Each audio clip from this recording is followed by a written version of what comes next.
Thank you. Good morning, everyone. Thank you all for coming.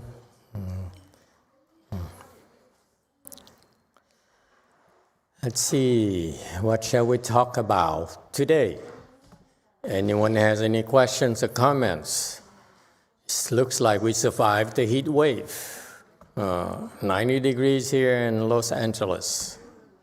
Now it's to the 80 degrees, so it's a lot more manageable. 90 degrees is excessive.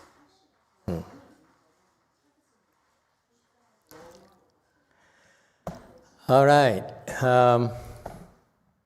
Let's see.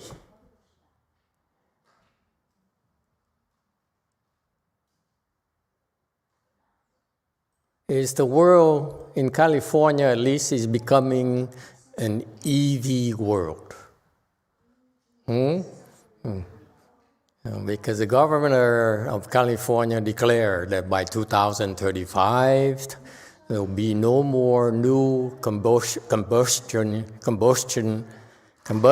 engine cars for sale. So basically EV, hydrogen, or whatever, or you fly on your own power, okay? But so it's becoming EV world.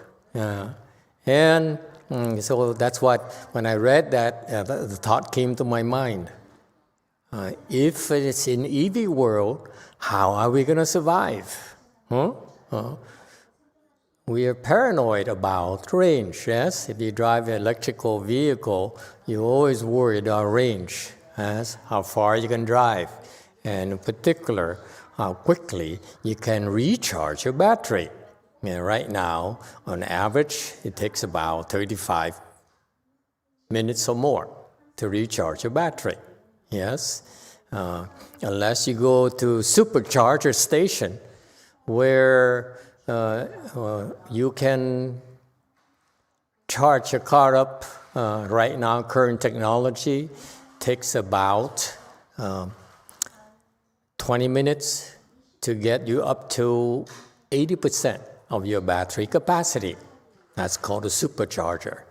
On average, for you to fill up your car, gasoline car, takes about 5 minutes. In the EV world, and the fastest way for you takes a lot longer. However, it assumes two things. Number one, need a supercharger station. And that's why I thought of it, and I said, well, it turns out BLI temples are supercharger stations. You come here, you charge up so quickly, than otherwise. Make sense? Because it's a difference between superchargers and regular chargers, especially ones at home. Yours is like take 8 hours, 12 hours, 50 hours to get a full charge at home, right? Whereas supercharger, you make the effort, you have to drive there, and you charge up a lot quickly. Henceforth, the notion of superchargers. So far, so good?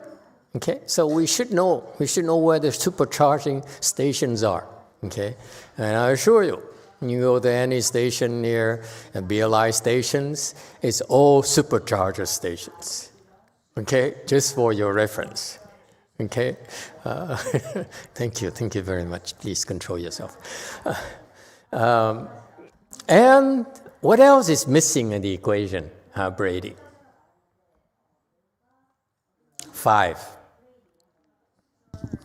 Master, I'll tell you, this is all predicated on the fact that there will be a climate that can support human life here. We may not have any water in 2035, and there'll be a mass migration outward to areas of the world that can support human life. All right, the voice of gloom and doom. Okay, it's so true. Okay, assuming we're not going to address it today, and it's just a huge concern. Hopefully, it will have to be taken more seriously, but it's not much you can do about it today. I'm talking about superchargers today. Okay. Okay, let's not get carried away with the gloom and doom of the world. As long as you're there, let's talk about the war, nuclear war, and so forth as well. Okay, it's always there those dangers there. But in the EV world, what else is missing in that picture? The supercharger stations, and there's something else that's missing to complete the picture. Huh? Anyone? The reason I talked about it as I was sitting here today, meditating and looking at you, say, what on earth am I going to talk about today? And I notice that the people, the attendants, the people who come to the temple, actually, you've been improving. And I've been asked not to talk about people's improvement because it makes this particular person very, very unhappy. Okay? Because you're improving, he's not.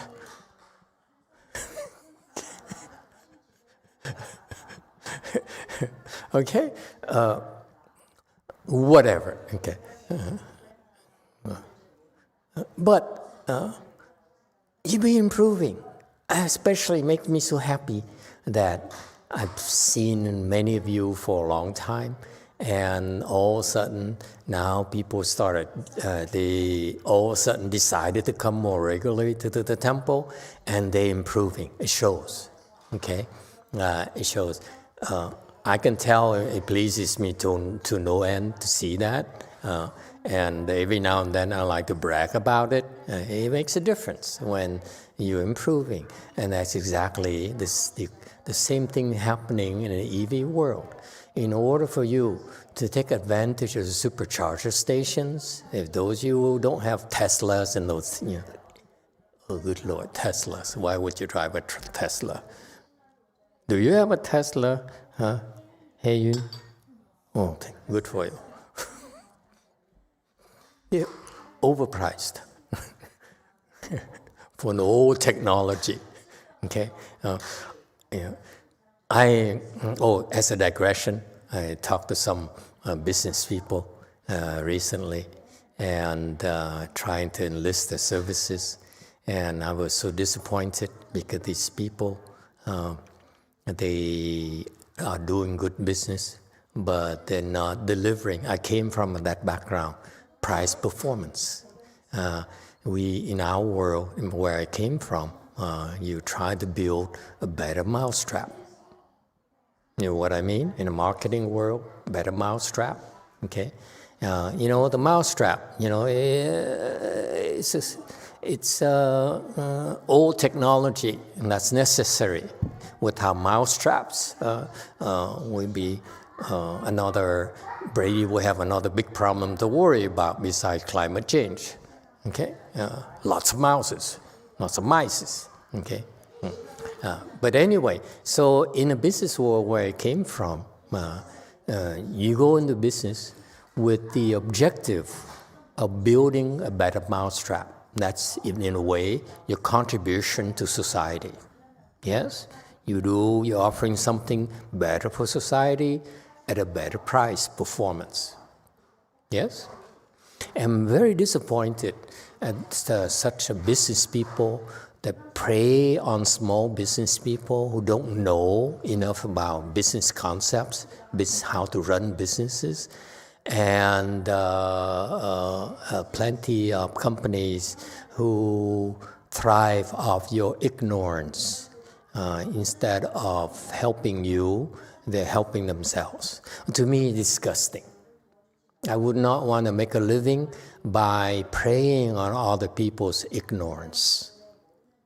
Okay? To me, it's totally disgusting. I'm turned off by that.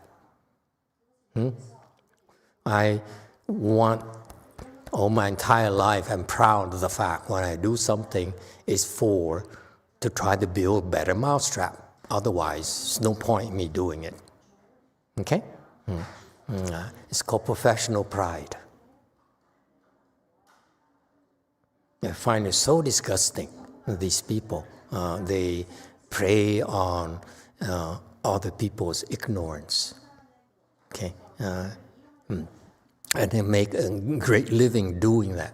To me, it's totally disgusting. So anyway, and then so the world as I envision it is a world where I hope you, as you come to the temple and you practice, you will also, in your own little corners of the world, will strive to build a better mousetrap, contribute to society, make a difference, instead of just exploiting other people's weaknesses. Okay? We need to, we have this ideal to leave a mark behind us and leave a contribution so that our passage here in this world has not been in vain. Yes? And so anyway, I was disappointed for quite a while that that's how a lot of people in the world behave. Me. They only think of themselves, how to stuff the pockets, gain some fame and profits, and only at the expense of others. And that's destructive. You're not going to leave a better world for your children, for your nephews and nieces and grandchildren. What's the matter with these people? Haven't the parents taught them? That's why I like to influence you. Prize performance. Build better mousetrap. That's what we do, quietly. So I'm very proud, for example, to hear of our disciples, and they're able to, in this these times of where people are quitting and the companies are understaffed and the workers are overstressed, they are delivering performance. They are continuing to deliver and stick around and help more and take over more quietly. That's what we do. That's what we preparing ourselves for, quietly. So instead of quitting, instead of being stressed out, our disciples are taking on more responsibilities, helping their colleagues more, be more of a pillar for their family when their spouses can't take it and are stressed out and so forth. They remain a pillar for the family as well. I'm very proud of that. That's what we're about. That's why we're doing this. Okay? And anyway, going back. So what is required in this? What's missing in the picture about the supercharger? What's missing is your car, your EV, must have this fast charging capability. Yes? See, you don't drive EVs yet. I don't like EVs, but it looks like I will have to buy EVs pretty soon. Okay, by 2035 at least. Hopefully Brady will still be around, and I'll be driving the EV as well.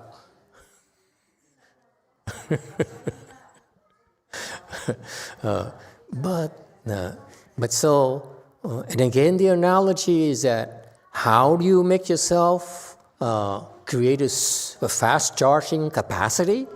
Let me give you the answer, okay? By coming to the temple regularly, that's what it takes. On the weekend, go there and, religiously, practice meditation, listen to Dharma talk, go home, okay? And that's all you have to do. Listen more to the Dharma. You have more time. You drive to work. You drive to on your vacation. Drive to a restaurant. Listen to the Dharma talks, whatever. Okay, that's going to help you tremendously. That will create a supercharging capability in you, miraculously, naturally. You don't have to think about it. Okay. Yes, Q&A. Hi, Masters. This is In. I I actually have a EV. It's not a new one. I have a Nissan Leaf. Oh, you have those discontinued EVs, like a Leaf? It's not discontinued. It's not. It's working. But it's not a Tesla. No. Okay, good girl. So I think you hit the right point about the charger. I noticed from me having my own car that I'm limited on certain charging station because of the different type of charger. So I have the CHAdeMO, and I think there's one other charger and it won't work. So I have to only go to a specific one that has that Yes. capability. Precisely. Let me interject by saying that it's the same. You go to the temple, you go to a supercharger station. It's different from going to another non-charger station. Continue, please. A little bit of advertising you put up with me. I think if they're gonna have more EV in California, they need to have a universal charger available Yes. that fits for everyone, because it's just not doable. Yes, I agree. The thing is that right now, I think it's that the way it's going. The government, if they imposed on us driving EVs and non-combustion engines cars, then they have to make sure that we have charging stations, a lot more available that work. Yes. Yes, definitely. So that's what I think they're quietly committing to. Then they're competent, trust me. For them to have that vision and dare to declare that, I'm sure they're preparing for it as well. Yes? Well, Kevin and I was probably gonna buy a new EV next year sometimes. Don't buy a Tesla. They're overpriced. I know, I told Kevin that too. So we're thinking of a Rivian. What? It's a Peruvian? newer Rivian. Oh, Rivian. Oh, I thought I heard Peruvian. Peru has an EV as well. But think American as well. I heard that the Bolt, the cheapest one available right now, it's EV. Okay, The Rivian is 25,000. actually an American. Huh? The Rivian is actually an American company. Yeah.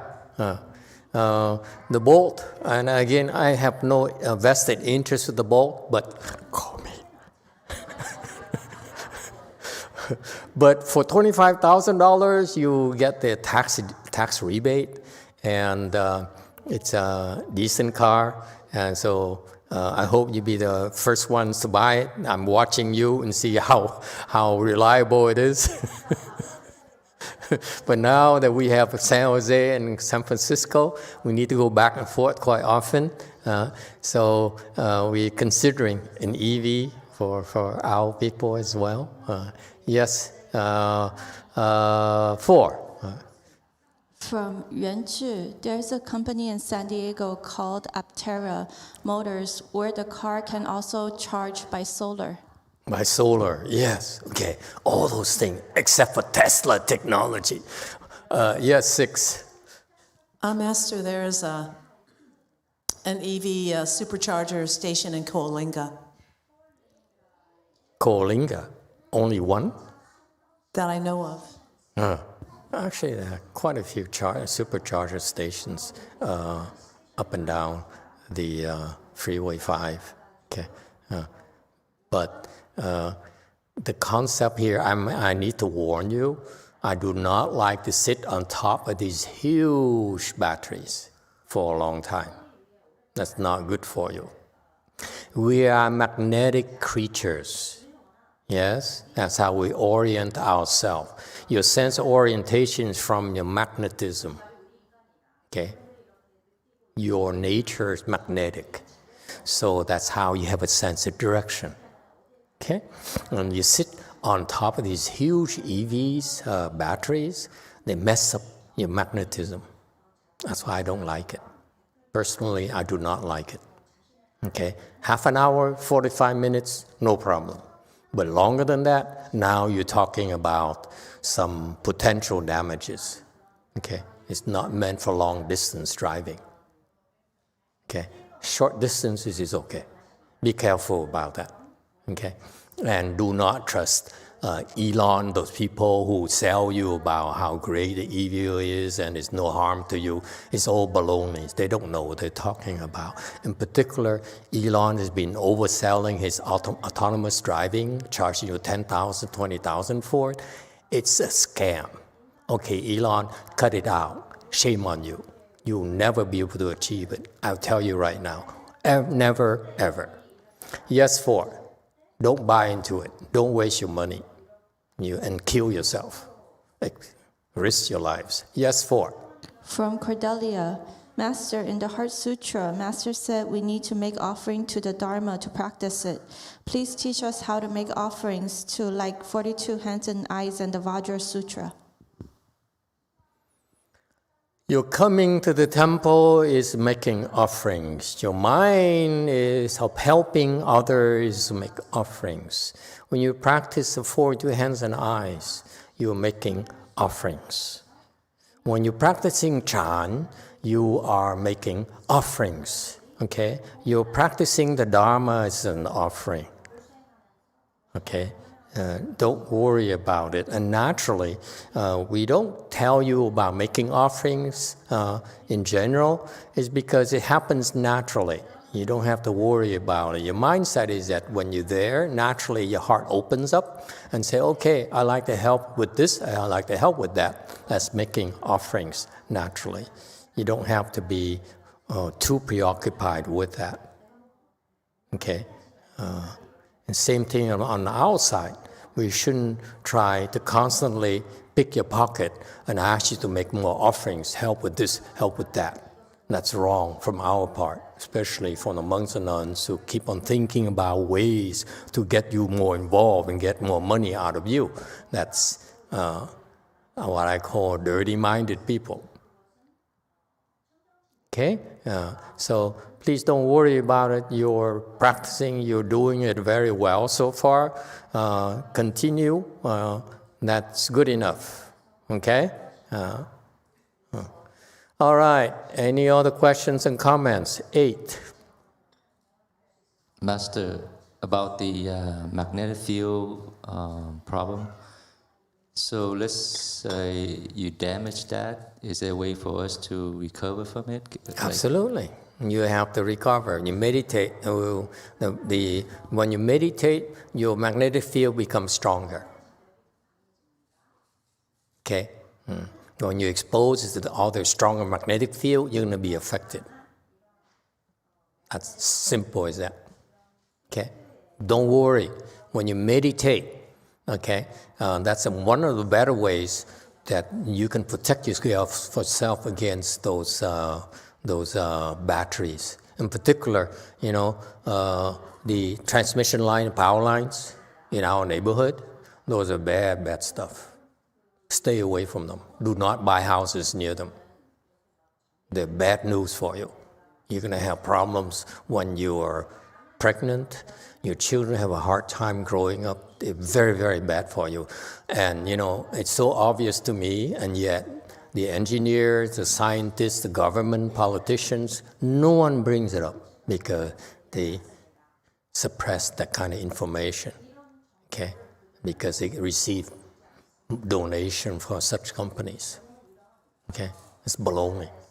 Don't trust these things. These electric things, they're bad for you, okay? Yeah.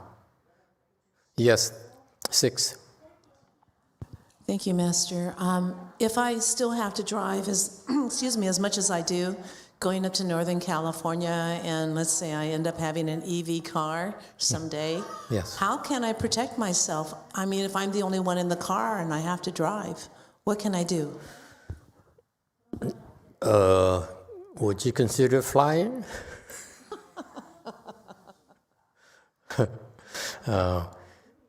We are different.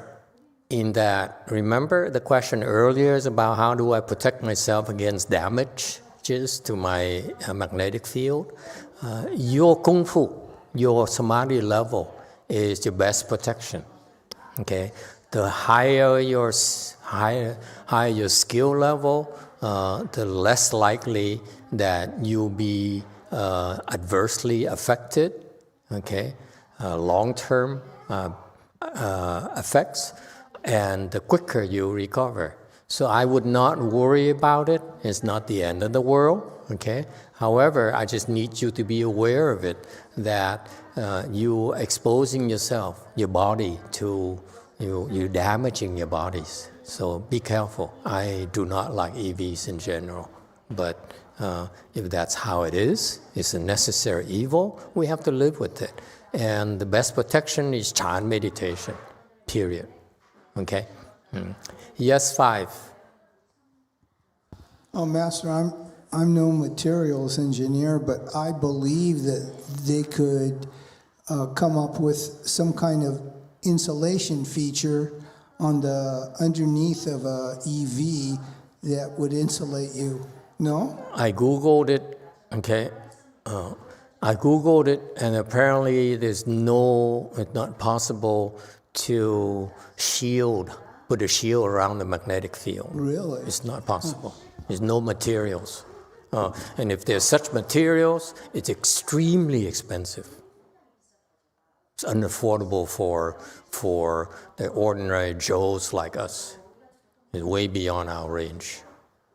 Okay? So it's not a whole lot you can do except recharge yourself, restore yourself, repair yourself. Just the same. You go out every day, the ultraviolet rays are harming your body, destroying your skin and cell structures and so forth. We meditate and we recover. Okay? That's part of life. I would not be horribly worried about it. Okay?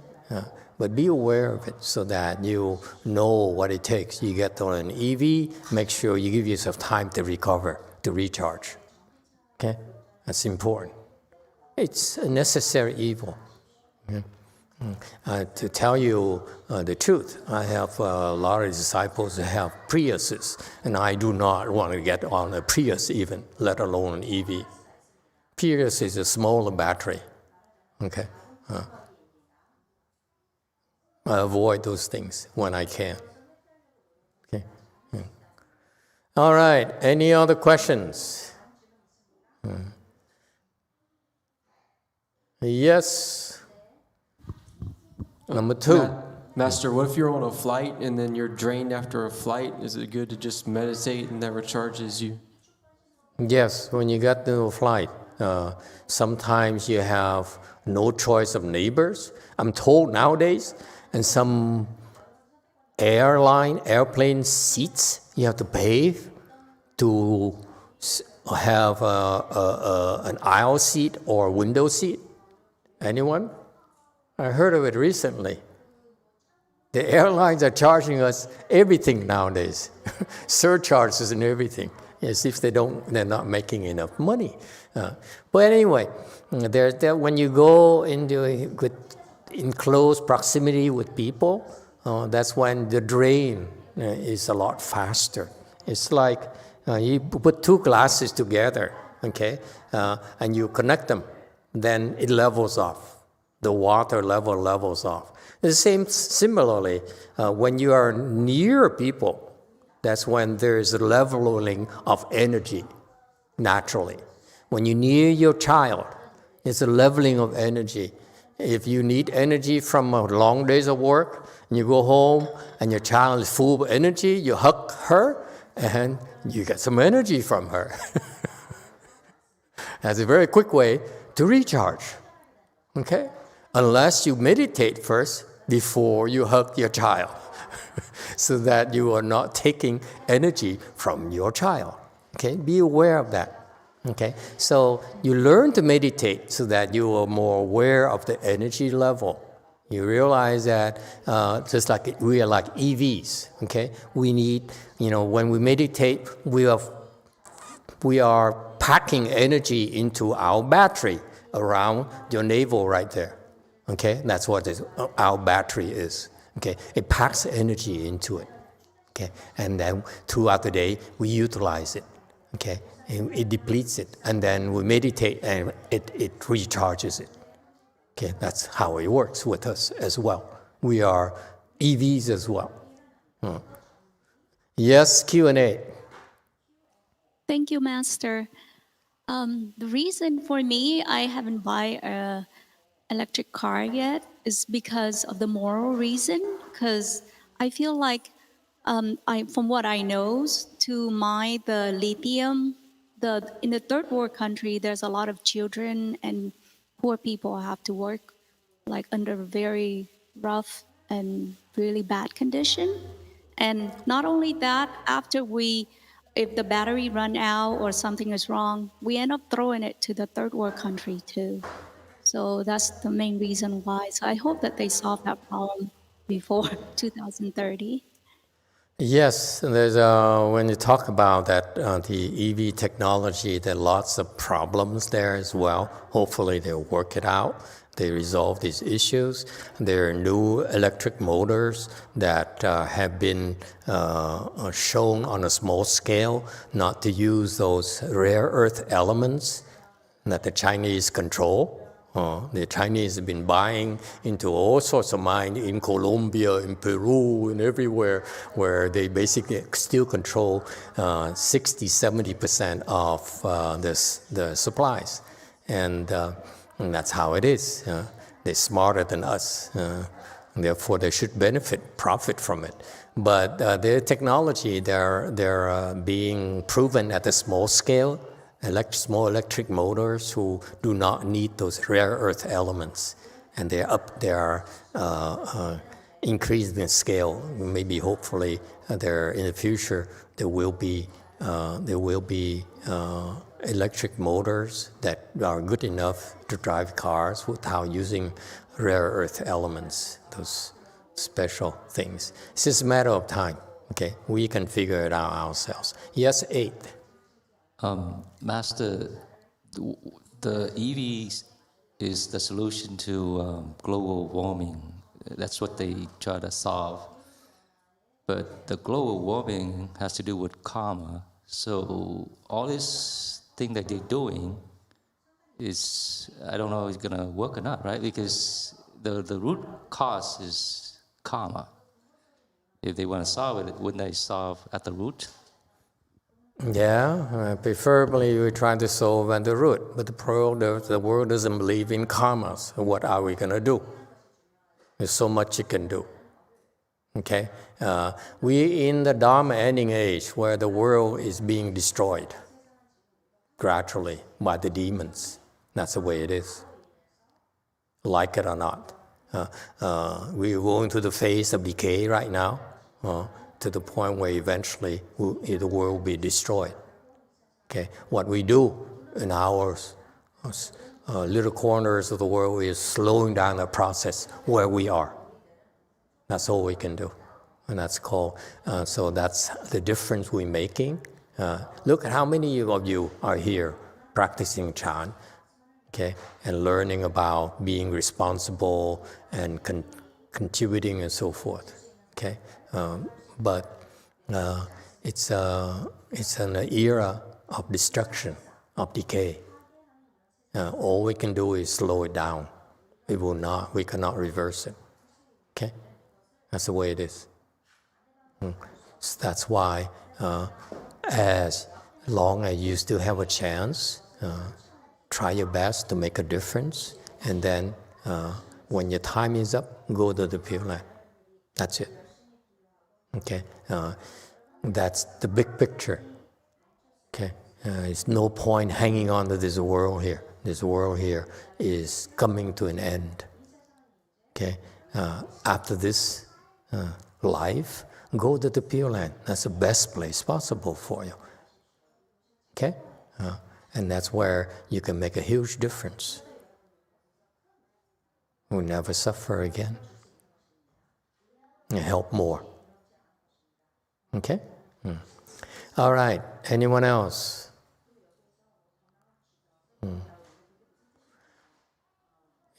It's a very challenging world. I mean, let me tell you, when I was a novice monk, I went to the best possible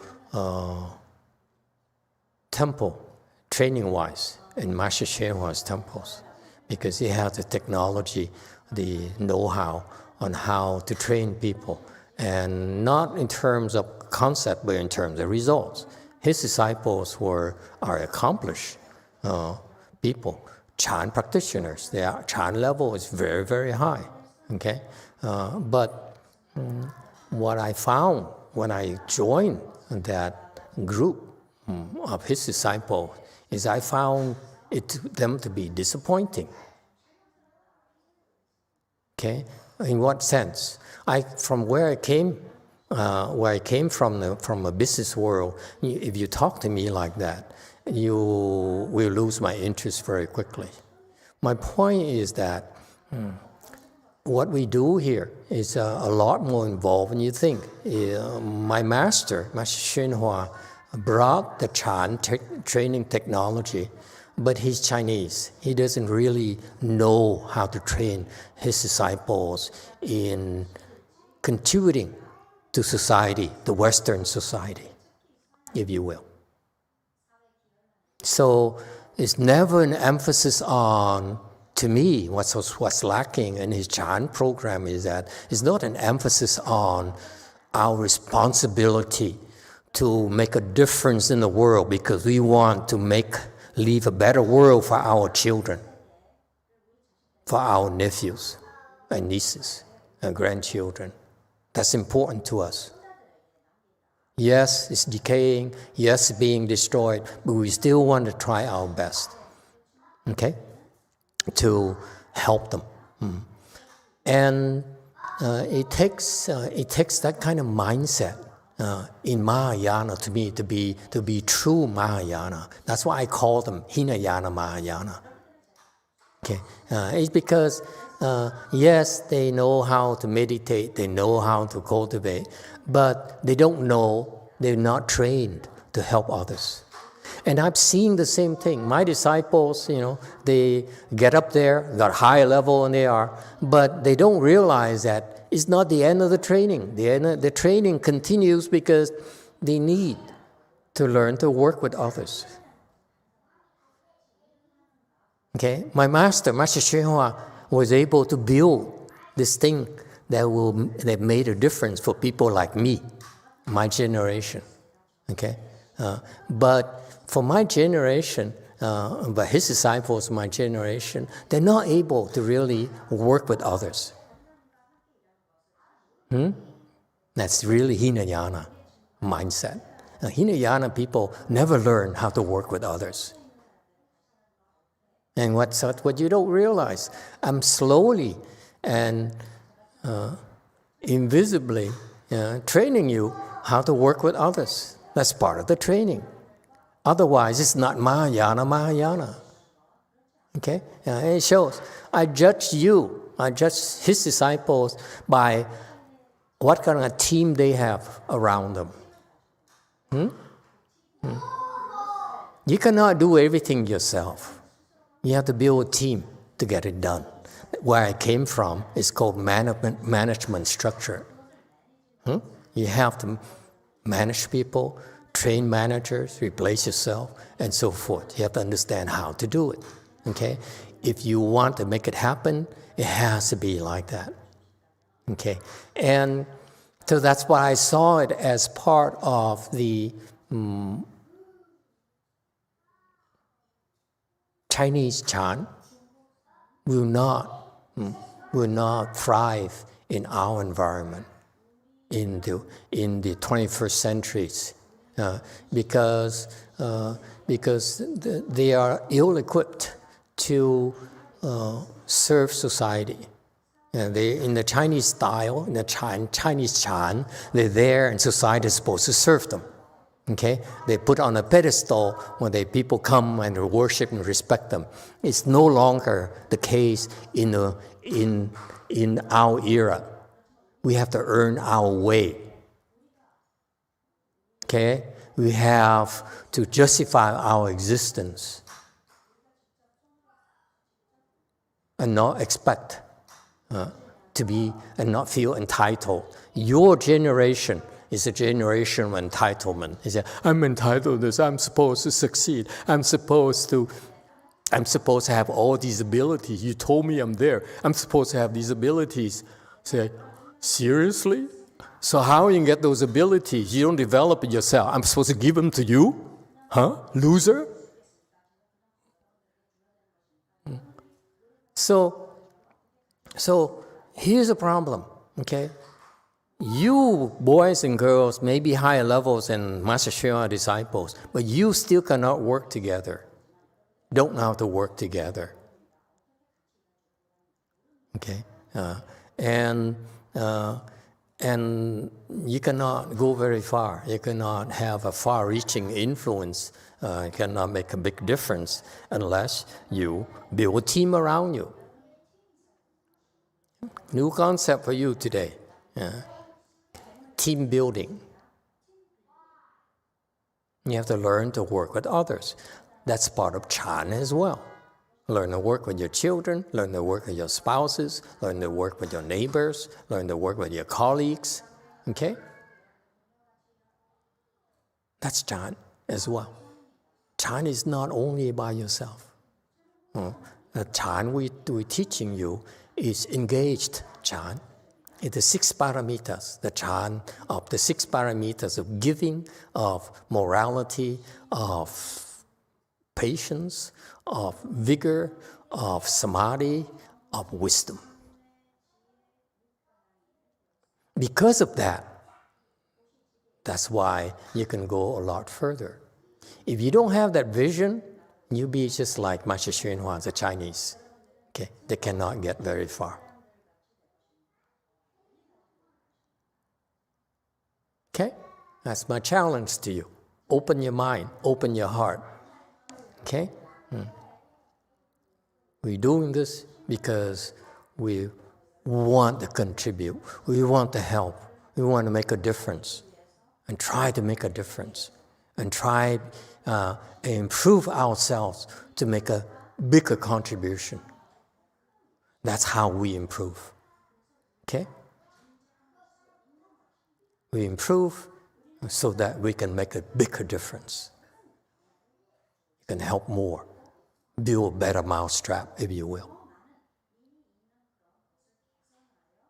Okay? But along with that, those of you who are more Hinayana mindset, well, that's too much. I just want to get through the day here. And I will tell you, this Chan here is also a way for you to learn how to be in control of your life. That's why on slide 19 here, they abide, these people who have studied, who figure out their ego, okay? How to put an end to their ego, to the selfishness. They can abide in unconditioned, meaning that they no longer are creating bad karmas in the world. They no longer are destructive. At a small scale, they are no longer creating harm to their children, to their spouses, because of their selfishness.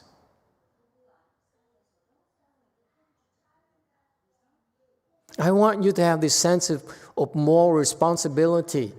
We doing this because as we continue to improve in a way of American Chan, we are helping our families. I'm not talking about knowledge. I'm talking about actually doing something to benefit our children, our families, our parents. Okay? That's important to us. Quietly. We don't brag about it, but that's what we do, day in, day out. And we are never appreciated for that. People don't know we're doing that. But we abide in the unconditioned, meaning that we are no longer creating evil karmas. Only good karmas, no evil karmas. Okay? And we live our way in the way of life is a way of leisure, meaning that we are in control of our projects. We are no longer overwhelmed by life, by external pressure. That's what it's meant by leisure. Xian in Chinese is translated as leisure. Leisure not in the sense of the Western sense of leisure in terms of self-indulgence, in terms of laziness. I am lazy, okay? But I'm not a leisurely person, okay? Okay, leisure in our English, the English word has a connotation of laziness, like me, okay? Leisure here, in the Chinese sense, the leisure of being unpressured, not pressured by the external world. Okay? Yes, 3. Thank you, Master. So we can say that maybe it's like self-mastery? Yes, leisure here at the 4th stage Arhat, where they are talking about right now, and that's what I encourage you to shoot for it. Don't think it's too far for you. Anyone can reach it. Okay? At the stage of 4th stage Arhat, where you put an end to your ego, then you understand what leisure is. Okay? Because who's stressed out? Who's pressured? Who's feeling pressure? The ego feels stressed out. The ego feels pressured, right? So when there's no more ego, there's no one left who feels pressured, who feels compelled to do things. That's when you understand the concept of xian, leisure. No pressure. No one can pressure you. Only you can pressure yourself. No one else can. How do you pressure yourself? You pressure yourself by, this is the difference between beyond the way of leisure. When you get to this level, way of leisure here, then I want to teach you to pressure yourself. Don't dwell in the way of leisure, like here. This is for losers. Okay? Chinese losers, Chinese standards. Any Chinese here today? Okay? This is Chinese standards. Oh, I made it. I'm a success. No. This is just one milestone. And after that, you go into the world of self-pressure. Not external pressure, but self-pressure. Meaning that you motivate yourself to create a better mousetrap. Quietly. No one's forcing you, but that's what we do. In our ways, our little corners of the world, in our little ways, we are creating better mousetraps.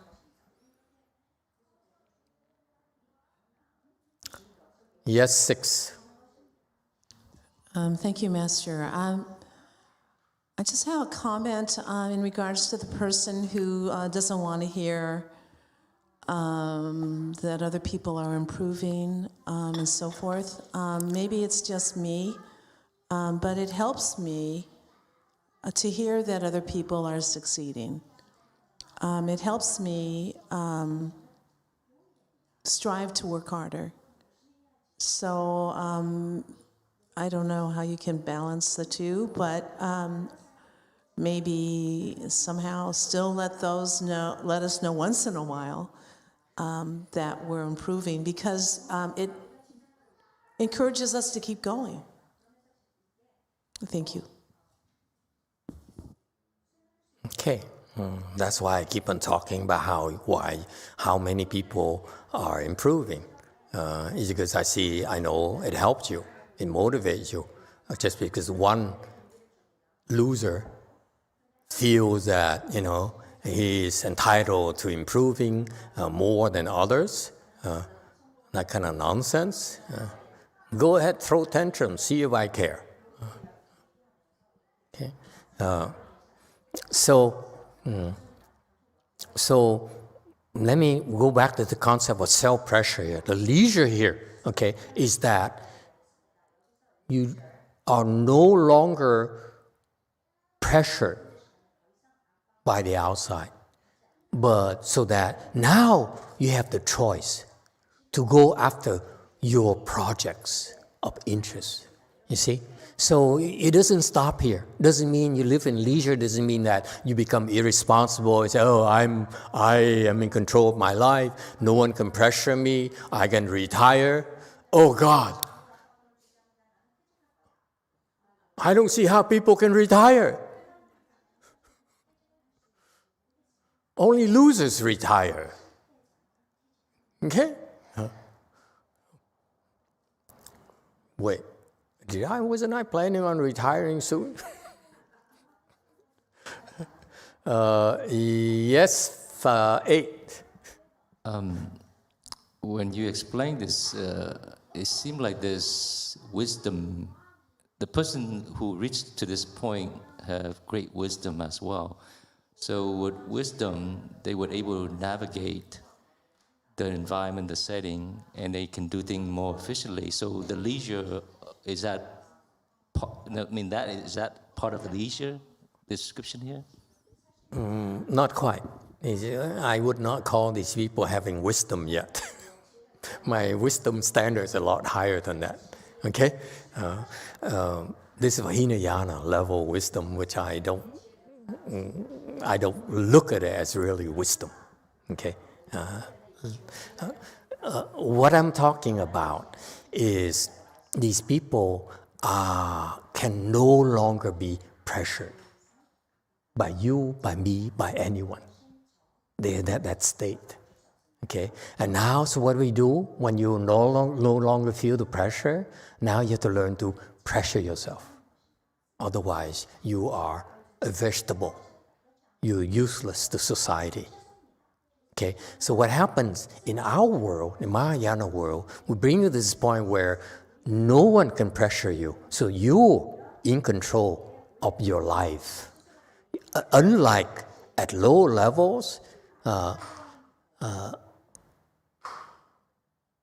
the outside world, others dictate your life. Yes?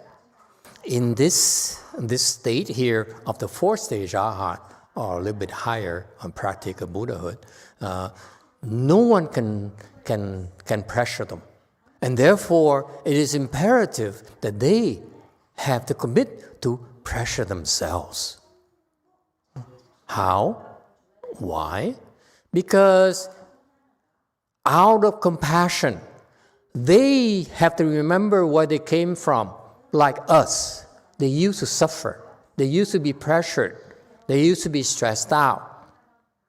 You used to be miserable. You used to have pain, a lot of pain and suffering. And once you get there, you should look back and say, wow, I got this far here. Okay? I'm above this all. And therefore, I should have compassion for my daughter, for my son. Yes? Because if I can help myself, it's still not enough. I care too much for my daughter. I care too much for my son for me to stop. I need now to pick a project so that I pressure myself to contribute, so that I can make a difference for them. Make a difference for the people you care for the people that you have compassion for. That's what this is about. Okay? It's out of compassion, out of kindness and compassion. That's the principle number 7. Now, my master didn't teach them, and teach my generation. You go through the 6 principles, you get to this state of way of leisure, but then you say, okay, I'm done. I'm reminding you, you are not done yet. You need to practice kindness and compassion along the way. So when you get there, okay, you no longer feel the pressure, the heat from outside, okay? But the heat comes from inside. You say, oh, I see how wonderful it is for me.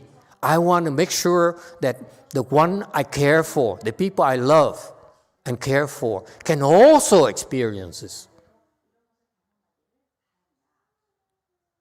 So I have to work harder than before. Because before, I don't have to worry about myself.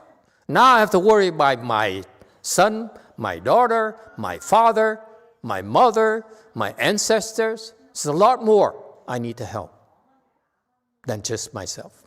Is that clear? So actually, at the way of leisure here is that they choose to have, to go about their business leisurely.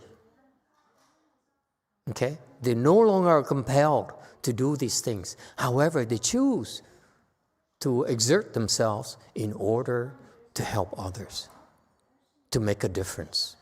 This is our ideals in Chan.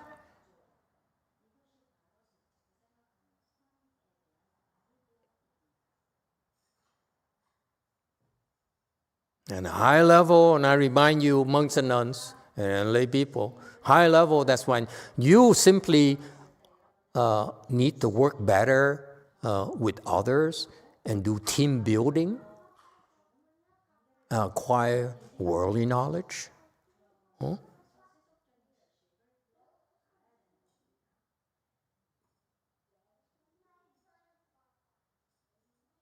Okay? And that's how you continue to grow and become a better person. Make a bigger difference in the world. Continue to build better and better mousetraps. Yes, Brady, did you have a question earlier, sir? That's the last question here today, 5. I was just going to add to what Vicky said about the individual that has animosity towards somebody improving. Remember, by mind we're all connected. So you are the head and you're chastising your tail for improving and being better. And don't forget that that means that you'll be better too. Yeah. Pitiful, isn't it? Yeah. And all you can think of is just me. And why are they better and why am I not better? The Mahayana is something called 水洗功德, tùy hỷ công đức, meaning that when you see people get good things, come into good things, win the super lotto, win you should be happy for them. You say, why not me? Why not me? Oh, yeah.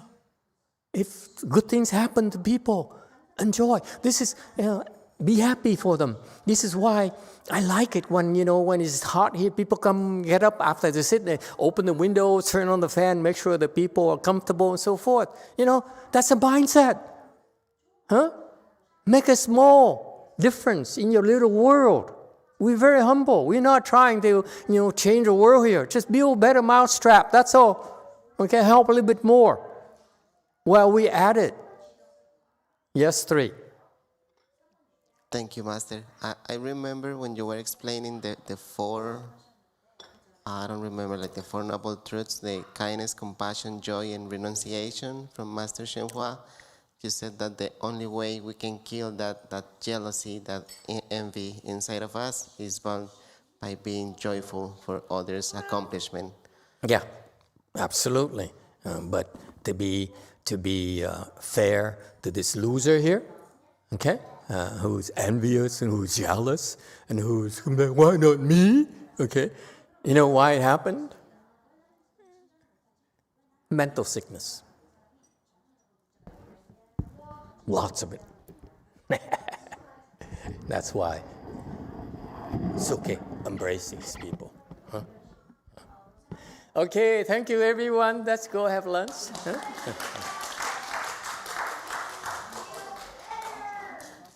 Okay, let's go eat,